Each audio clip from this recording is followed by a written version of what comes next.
যে Chittagong has to be the centrepiece, it has to be the centrepiece.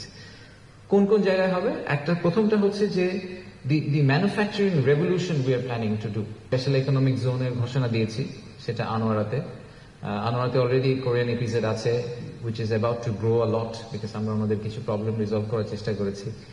মিরেশ্বরাইতে আমাদের national special economic zone যেটা আছে, সেটাও আমরা মনে করছি যে বাংলাদেশের ইকোনমিক জোনের মধ্যে এটা হচ্ছে আমাদের ফ্ল্যাগশিপ ইকোনমিক জোন।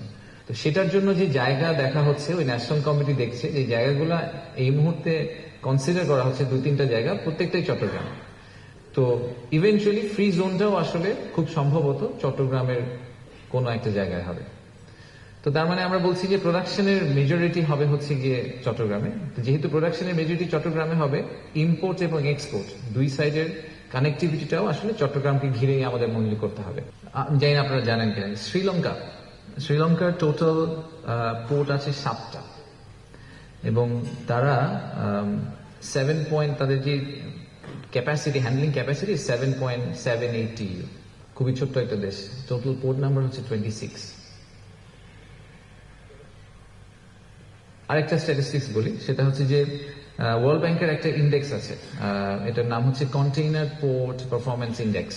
তো প্রথম যে 100টা পোর্ট আছে, তার মধ্যে সরকারি পোর্ট হচ্ছে মাত্র 3টা, আর বাকি 97টা পোর্টই টপ 100 পোর্টের মধ্যে।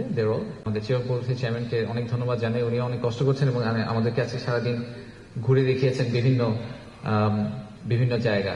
তো the premise has to be যে we have to have the best managed ports in the world in Bangladesh, and the reason being আমাদের তো আসলে 44 পোর্টস করার কোনো সুযোগ নাই।